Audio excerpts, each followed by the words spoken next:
예, 화요일 묵상의 시간입니다. 하나님이 주시는 지혜를 만나는 방법, 하나님이 주시는 지혜를 만나는 방법. 자, 이런 제목으로 오늘 묵상 또 함께 나누겠습니다. 자, 성경을 읽어갈 때 역사적인 순서를 살피고 그 성경이 적혀질 때의 배경들, 언제, 어디서 누가, 어떻게, 왜 적었는지를 알면 성경의 바른 이해에 도움이 된다고 그랬습니다. 자, 그래서 이제 잠언 같은 경우 우리가 그런 안목에서 살펴보기 시작하면 잠언은 히브리어로 미셸레 쉘로모, 그러니까 솔로몬의 잠언 이렇게 부르거나 그냥 미셸레, 잠언 이런 식으로 부릅니다. 이게 번역되는 그 최초 번역본 70인역에서는 파로이미아이 살로몬투스.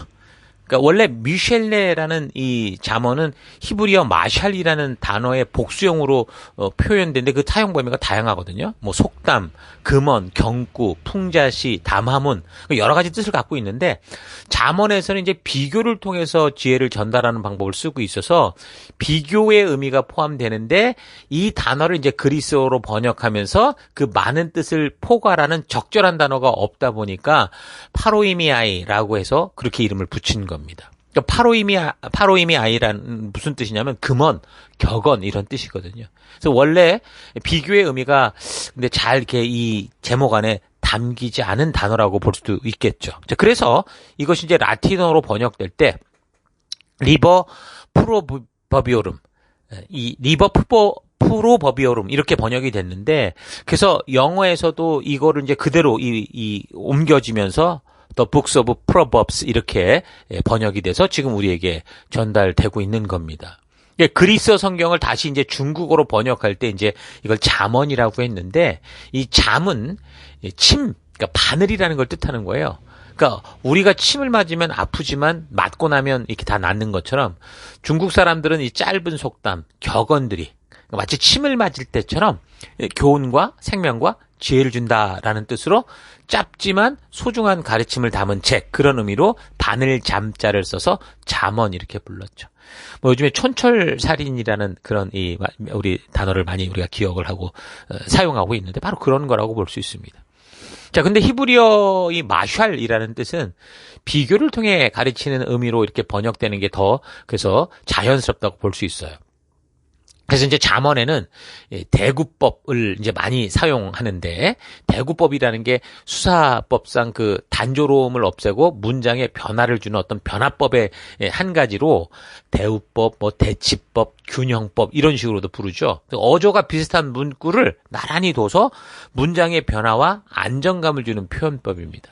그 앞뒤 내용이 서로 반대되는 대조법하고는 다르게 유사한 것을 대비시키는 거죠. 비교하면서 확실한 지혜를 분별할 수 있도록 하는 겁니다. 그래서 잠언을 읽어보면 비교하는 그런 말씀들이 많이 나오는데 예를 들면 교만한 자와 겸손한 자, 미련한 자와 슬기로운 자, 지혜와 어리석음, 의와 악, 근면과 게으름 이런 식으로 수많은 비교를 통해서 깨달음을 주고 있습니다. 또 의인법을 통해서 무생물의 인격을 부여하는 표현법을 사용해서 지혜를 주기도 하지만 비교법을 통해서 문제의 핵심을 보도록 대비시키는 거죠. 그래서 삶에서 타협이나 망설임 없이 명백한 선택, 바른 분별력을 가질 수 있도록 해주는 겁니다. 너무 교훈이 길면 왜 사람들이 기억이 잘 안 되는데 그래서 지금 여기 잠언은 짤막한 한 문장, 두 문장 속에 비교를 통해 지혜를 압축해 놓은 그런 문학의 형식을 사용했던 거죠. 자, 그리고 잠언은 지금 우리가 설명을 들었듯이 내용 자체가 그래서 연결되는 게 아니에요. 그래서 그 구조를 나누기가 좀 애매한데 그래도 어쨌든 잠언이 31장까지 있는 이 전체를 좀 분류해서 보면 이 파워포인트에 나눠드린 이 전체적인 이 장 구분 이걸 잘 보시면 됩니다. 솔로몬이 어쨌든 이 책을 다 썼다고 보는데요. 열왕기서를 참고할 때 솔로몬은 당대에 굉장히 지혜로운 자였고 3,000개의 잠언을 말했다 이렇게 적고 있는 걸 볼 때 아마도 잠언의 대부분은 솔로몬이 적었다라는 걸 알 수는 있어요. 이전에 잠언서를 솔로몬이 단독으로 적은 것처럼 그래서 말을 해왔는데 근데 우리가 잠언서의 구조를 통해 볼 수 있듯이 분명히 다른 저자들의 글도 있어요. 그래서 누가 저자냐 이거보다 이미 뭐 시가서가 그렇다고 얘기했던 것처럼 잠언으로 글을 수집하여 사람들로 하여금 이것을 읽게 했어야 됐던 그때 그 시대 그 이유를 아는 게 더 중요하다. 그렇게 얘기를 했었죠.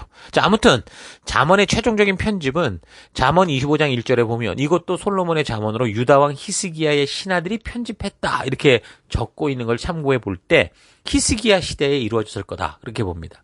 솔로몬이 지은 책이 잠언서 외에도 이제 전도서, 아가서가 있는데 이 잠언서는 그가 단지 이제 지식을 많이 알아서 적었다기보다 이제 인생의 경험이 이제 더해지면서 삶의 지혜들을 얻었겠죠. 실패와 성공을 통해서.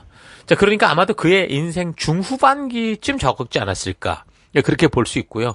전도서 같은 경우 내용을 보면 인생의 쓴맛 맛을 다 경험하고 정말 그 마지막 끝에 정말 외치는 소리와 같거든요. 그래서 아마도 그거는 노년에 적었을 거다. 그렇게 이제 추측을 할 수 있습니다. 그가 뭐 아내도 많았던 만큼 자녀들도 분명히 많았을 건데 이제 인생 중후반기에 자녀들의 바른 성장을 위해서 이제 그가 살면서 깨닫고 알게 된 그런 교훈들을 아마 남긴 것으로 잠언으로 이렇게 남긴 것으로 우리가 볼 수 있습니다. 자, 그래서 잠언서의 이제 기록 목적은 이제 첫 장에서 본문에서 말을 해줘요. 1장 1절. 다윗의 아들 이스라엘 왕 솔로몬의 잠언이라. 이는 지혜와 훈계를 알게 하며 명철의 말씀을 깨닫게 하며 지혜롭게 공의롭게 정의롭게 정직하게 행할 일에 대하여 훈계를 받게 하며 어리석은 자를 슬기롭게 하며 젊은 자에게 지식과 근신함을 주기 위한 거다. 이렇게 분명하게 말합니다. 그러니까 잠언의 목적이 지금 5가지로 나오는데 잘 보면 많은 사람들이 늘 교회 와서 기도하는 기도의 제목 같아요. 그렇죠? 지혜와 훈계를 받기 원하고 항상 하나님께 이런 기도를 하게 되죠. 근데 사람들은 누구나 대부분 지혜롭게 원하고 명철하게 원해서 늘 기도하잖아요. 지혜 달라고. 근데 우리가 오늘 이 잠언을 살피며 이 기록 목적을 우리가 살펴볼 때 지혜를 얻기 위해서 뭐라고 얘기하냐면 하나님께 지혜를 달라고 기도해라 이렇게 말하지 않는다는 거예요. 뭐라고 하냐면 이 잠언을 하루에 한 장씩만이라도 매일 읽어가야 된다라고 말하고 있죠. 그러니까 지혜는 뭐라는 거예요? 기도를 통해 오는 게 아니고요. 하나님의 말씀을 바르게 알 때 오는 거다. 이 말인 거죠. 말씀을 통해 이 하나님의 의도를 바르게 알아야 진정한 지혜와 총명과 명철을 얻게 된다는 겁니다. 근데 사실 뭐 이런 지혜의 말들은 뭐 그 시대 많은 고대 근동의 문명들 속에도 이런 지혜 문서들이 있었습니다. 특히 이집트의 지혜 문서 중에 잠언서보다 짧게는 200년, 길게는 1000년 전에 적었다라고 하는 아멘 에모페라고 하는 이런 그런 기록들이 있는데 굉장히 유사하다고 얘기를 하죠. 특히 이제 잠언 22장 17절에서 24장 22절 같은 경우는 아멘 에모페의 교훈과 거의 밀접하게 같다 이렇게 주장을 합니다. 자, 그런데 세상의 지혜 문서가 말하는 지혜와 성경 잠언에서 말하는 지혜는 분명한 차이가 있습니다. 그러니까 지금 이 하나님을 떠난 사람들도 하나님의 창조의 원리 안에서 살아가야 되잖아요. 그렇기 때문에 아마 그들이 추구하고 연구하고 발견하는 게 거의 같을 거예요. 그래서 혹시 서로 영향을 받고 그러면서 지혜 문학이 발달됐을 거라고 보는데 이 잠언서의 지혜 같은 경우 그 시대 다른 지혜 문서와 좀 특이하게 다른 점이 있어요. 그게 뭐냐면 그런 지혜 문학 깨닫게 된 것들을 여호와 신앙, 다시 말해서 하나님이 시나산에서 주신 법도와 규례의 안목에서 이걸 해석하고 제시하는 독특한 성격을 가지고 있다는 거죠. 자, 그래서 잠언에서 말하는 지혜는 단지 인간 사회나 관계에서 뭐 잘 사는 처세술 이를 위해서 말하는 게 아니고 창조주 되신 하나님 앞에서 온전하고 바르게 살아가기 위한 그 하나님의 백성답게 살아가는 그런 지혜라고 할 수 있습니다. 그래서 저자는 그런 의도를 잠언 초두에 말하죠. 여호와를 경외하는 것이 지식의 근본이다. 이렇게 선포하며 이야기를 합니다. 여호와를 경외하는 게 뭡니까? 그건 바로 하나님께서 시내산에서 그 백성들에게 주신 법도와 규례와 명령을 바르게 알고 행하는 것. 하나님이 말씀하셨으니 그 말씀대로 순종하는 게 여호와를 경외하는 거죠. 그러니까 신명기를 보면 그래서 여호와를 경외하는 방법에 대해 이렇게 말합니다. 신명기 17장 18절 왕에 오른 사람은 이 말씀을 보관해서 옆에 두고 그 다음에 평생 자기 옆에 두고 읽으면서 자기를 택한 주 하나님 경외하기를 배워라 이렇게 얘기를 하거든요. 신명기 31장 13절에서는 또 뭐라고까지 얘기하냐면 너가 이제 이 약속의 땅에 들어갔을 때 이 율법을 이 의도를 알지 못하는 너희 자손들에게도 이것을 듣고 배워서 주 너희 하나님을 경외하게 하라 이렇게 말합니다. 자, 그러니까 하나님을 경외하는 방법은 뭐라는 거예요? 하나님이 주신 법도와 규례와 명령을 바르게 배우고 아는 것. 이거죠. 단지 이 잠언서에 나오는 지혜의 말들을 읽는 정도가 아니고요. 하나님이 이루어 오신 역사를 알고 그 역사 속에서 우리에게 오셔서 분명하게 알려주신 하나님 나라의 법도와 규례와 명령. 이 하나하나를 바르게 알아서 그 말씀대로, 그러니까 그 말씀 속에 담긴 그 하나님의 의도대로 순종하는 삶, 이게 바로 여호와를 경외하는 삶인 겁니다. 그렇게 본다면 여호와를 경외하는 것이 지혜의 근본이다. 이런 말을 좀 다르게 말을 하면 여호와의 법도와 규례를 통해 하나님의 의도를 알고 그대로 행하는 것이 지혜의 근본이다. 이렇게 말해도 되겠죠. 근데 중요하게 기억할 것은 올바른 하나님과의 관계, 건강한 관계는 이 단지 율법을 많이 아는 것이 아니라는 거예요. 율법 말씀을 얼마나 많이 아냐가 아니라 그 말씀 하나하나를 주신 하나님의 의도를 알아야 된다는 거죠. 그래서 그 의도를 알기에 그 뜻대로 살아가는 거. 그게 이제 굉장히 중요하다는 걸 기억해야 됩니다. 그러니까 순종 없이는 아무런 의미가 없어요. 믿음의 삶에 있어서 가장 먼저 하나님 주신 말씀의 의도를 알아가는 것이 첫 번째지만, 하나님이 뭘 말씀하셨는지를 알고 그 말씀의 의도를 아는 게 첫 번째지만, 그 알게 된 대로 순종의 삶을 살아서 하나님을 온전하게 경외하는 삶의 현장에서 살지 않고서는 우리가 교회를 다니며 행하는 모든 신앙의 살들, 그런 행동들이 전부 온전할 수 없다는 거죠. 아무리 하나님의 살아계심을 알고 믿는다고 해도 그 하나님이 말씀해 주신 법도와 규례와 명령을 모르면, 하나님의 의도를 모르면 어떻게 하나님 나라 백성답게 살 수 있겠습니까? 안다고 해도 그 뜻대로 순종하는 삶을 살지 않으면 뭐라는 거예요? 모른다는 거예요. 교회 안에서조차 그러면 하나님의 뜻대로 사는 게 아니라 하나님을 금송아지 우상으로 만드는 거예요. 북이스라엘이 했던 그 짓과 똑같은 그런 우상 숭배를 하며 살게 된다는 거죠. 자, 그래서 잠언서는 특별히 이제 젊은이들에게 굉장히 전 중요하다고 생각을 하는데요. 한 사람의 삶의 시작에서부터 영적, 육신적으로 하나님과의 올바른 관계에서 바르게 성장해 갈 수 있도록 하나님이 주신 말씀의 의도, 그 가치를 어려서부터 바르게 알아서 온전한 하나님 백성들 삶의 가치를 따라 살아가게 하는, 그러니까 이 아이들이 어려서부터 말씀의 틀로 딱 잡히는 성경적 가치관 정립에 아주 중요한 도움을 주기 때문입니다. 그래서 어려서부터, 또는 뭐 나이가 어떻게 됐든 어쨌든 하나님의 자녀가 되기 시작한 시점에서부터 하나님의 살아계심을 믿고 경외하는 마음으로 이 잠언의 말씀을 늘 읽고 묵상하고 깊이 되새긴다면, 그러니까 성경과 역사를 살펴가면서 동시에 이런 묵상의 삶을 산다면 신앙의 나이, 육신의 나이를 먹어갈수록 하나님의 뜻을 더 깊이 알게 되고, 그래서 그 뜻대로 살아가는 하나님의 백성다운 정말 지혜로운 사람이 되어 갈 수 있다는 거죠. 여러분, 그러므로 지혜를 주시옵소서 이렇게만 하지 마시고 하나님을 경외하는 마음을 가지고 잠언을, 성경을 꾸준히 읽어 가시기 바랍니다. 여기에 바로 이 말씀 속에 인생의 어려운 난관을 만났을 때 그 어려움 속에서도 세상과 타협하거나 쉬운 길을 택하지 않고 바르게 나아가게 하는 그런 가치들이 쫙 나와 있기 때문이에요. 우리에게 필요한 것은 하나님의 힘으로 문제를 피해가는 능력이 아닙니다. 하나님을 어떻게 잘 써먹는 게 아니고요. 어떤 문제를 만나도 하나님 주신 말씀의 가치대로 하나님 나라 백성답게 그 나라를 지키고 이루어내가는 그 담대한 용기와 지혜인 거예요. 이 잠언의 말씀, 더 나아가 성경과 역사 속에는 세상 속에서 성도가 우리의 신앙의 삶을 어떻게 구체적으로 살아가야 하느냐라는 게 실질적으로 다 나와 있습니다. 그래서 오늘날처럼 어떤 것이 진정한 하나님의 가치에서 나온 문화인지 구별하기 힘든 복잡하고 혼란한 사회 문화 속에서 그런 세상으로 나아갈 하나님의 군사된 젊은이들이 그 세상을 바르게 분별하는 가치, 참된 기준에는 가치가 무엇인지를 바르게 알고 그래서 참된 분별력을 가져서 지혜롭게 살아갈 수 있는 그런 실력을 주는 거죠. 그게 바로 하나님의 말씀 속에 있는 겁니다. 그래서 그런 지혜로운 삶의 가장 기초가 뭐냐?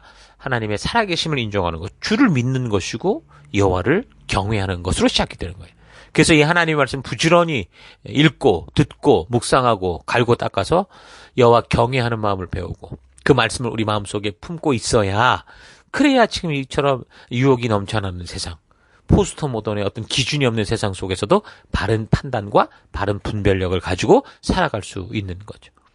우리는 인생을 살아가면서 끝없이 매일 판단하고 매일 선택해야 되는 삶을 살아가야 됩니다. 그래서 오늘 내가 맞닥뜨리고 있는 우리의 인생은 그 생각의 결과인 거예요. 어제의 생각의 결과가 오늘의 나라는 거죠. 판단의 결과고 그 선택의 결과, 결단의 결과가 바로 오늘의 나의 모습이라는 겁니다.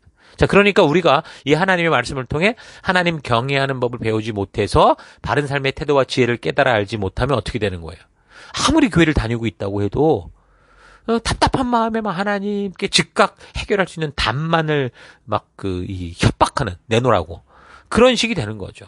그러면서 세상에 가서는 세상에 가는 대로 유행대로 살아가면서 결국은 기독교라는 종교의 배를 타고 방황하는 그런 인생이 되고 마는 겁니다. 잠언을 읽어가며 성실하게 참된 이 성경의 현실적 가치들을 좀 배우고 훈련해 가야 됩니다.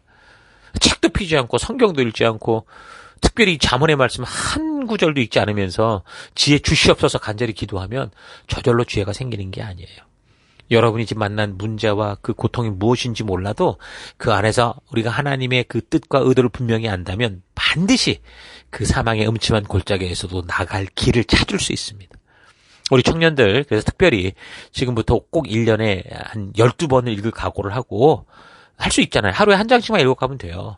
잠언이 31장으로 되어 있으니까 하루에 한 장씩만 읽으면 한 달이면 다 읽을 수 있거든요. 다시 말해서 날마다 하나님 경외하는 법을 배우고 날마다 말씀 앞에 훈련하고 그 말씀 속에 마음 속에서 날마다 이 하나님의 그 마음이 새겨질 수 있도록 여러분의 마음에 그렇게 품으라는 거예요. 그렇게 10년을 했다고 생각해 보세요. 10년 법칙이라는 게 있죠, 세상에. 세상에서 10년 법칙 얘기 많이 하잖아요. 그러니까 앞으로 그럼 여러분 10년 후에 모든 삶에서 어떻다는 거예요? 여러분들이 쌓고 묵상하고 읽고 고민하고 눈물을 흘리며 했던 이 말씀이 결국에는 여러분의 삶에 분별력을 주는 분명한 나침판이 될 수 있다. 그 얘기입니다. 특별히 이제 여성들 같은 경우도 이 잠언을 많이 읽어야 돼요. 왜냐하면 그래서 실질적으로 좀 현실 속에서 자녀들을 교육하는 대부분의 많은 역할은 어머니가 하잖아요. 그런 이 입장에서 볼 때 그 여호와를 경외하는 지혜를 바로 어머니의 그 따뜻한 마음으로 아이들에게 심어주게 되면 어려서부터 심어주게 되면 정말 자녀들을 세상을 이길 수 있는 세상을 능동적으로 아주 능률적으로 이겨갈 수 있는 그런 거룩한 주님의 군사로 세워갈 수 있다라는 거 잊지 마십시오. 자, 오늘 하루 나는 하나님께로부터 오는 지혜를 얻기 위해 어떤 삶을 살아가고 있었는지 되돌아보십시다. 무엇보다 성경과 역사를 차분히 살핌으로 하나님의 진심을 만나고자 했는지 아니면 그저 간절한 마음과 지극정성의 마음만 가지고 뭔가 신비로운 방법으로 하나님의 뜻을 듣고자 하고 하나님을 이용하려고 했는지 좀 차분히 되돌아보십시다. 요즘 미디어 기술이 발달하면서 시청각적으로 보는 것이 너무 쉬워지고 유튜브나 여러 가지 이 영상, 이 전달 사이트들을 통해서 사진과 영화를 비롯한 여러 가지 짧은 영상들이 본물 터지듯이 수도 없이 쏟아져 나오고 있습니다. 그래서 이런 SNS에 자주 접하게 되면서 어떤 사건이나 상황에 대해 뭔가를 깊이 있게 생각하기보다 그저 잠깐 보고 웃고 깊이 생각하지 않고 그냥 재미를 찾는 일에 수많은 시간들이 지금 쓰여지고 있죠. 그래서 어릴 때부터 책을 읽고 생각하는 훈련이 되기보다 화려하고 재미를 주는 영상에 얼이 빠져서 성장해 갈수록 생각하는 훈련들이 되지를 않아요. 그러니까 성인이 돼도 잠깐의 시간도 잘 집중하지 못합니다. 설교도 제대로 듣지를 못해요. 성경을 읽어도 오랫동안 깊이 있게 읽고 묵상하는 일을 너무 그래서 어려워하는 거죠. 그러다 보니까 자꾸 핑계를 대고 또 자꾸 결국은 비난까지 하는 그런 일로 가게 돼요. 성경을 읽다가 어려운 것이 있으면 10분, 20분이고 뭐 넓고 깊이 있게 생각해 보면서 그 원인을 찾아가고 뭐 연구하는 게 아니라 무조건 빨리 답을 찾아 적기에 바쁜 그런 삶은 정말 답은 빨리 찾아낼 수 있을지 모르지만 그 문제를 통해 충분히 깊어지는 과정이 없기 때문에 답을 안다고 해도 결국 새로운 문제를 만나면 온전히 해결하지 못하고 넘어지고 마는 그런 인생이 되고 마는 거죠. 비록 확실한 답을 찾지 못해도요, 하나님의 말씀 붙들고 깊이 묵상하고 하나님의 진심을 찾아가고자 할 때 살아계신 하나님을 우리가 만나게 되고 그래서 그 살아계신 하나님을 경외하는 그 영혼의 그 감각이 살아나게 되는 겁니다. 특별히 잠언의 말씀들과 성경과 역사를 꾸준히 읽고 깊이 묵상하는 삶을 살아가므로 하나님의 말씀에 갇히 안에서 뿌리 깊은 나무들로 자라가는 그런 하루가 될 수 있기를 주의 이름으로 축원합니다. 오늘 하루도 힘내십시오. 잠시 기도하겠습니다. 하나님, 너무도 스피드한 세대를 살아가면서 이런 세대 풍토에 젖어들어 시간을 두고 충분히 하나님과 깊이 깊어져야 되는 그 관계에서도 급하게 답만 찾고 쉽게 결론만 찾으려고 하는 삶을 살아왔던 것 회개합니다.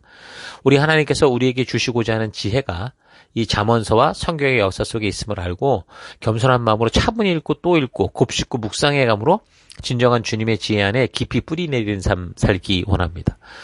하나님의 지혜를 얻기 위해 먼저 하나님과의 관계가 온전해야 된다는 거 잊지 않고 나의 신앙의 삶에서 무엇보다 죄를 멀리하고 하나님의 말씀을 가까이 함으로 하나님과의 관계가 건강해질 수 있는 삶을 살아갈 수 있도록 인도하여 주옵소서.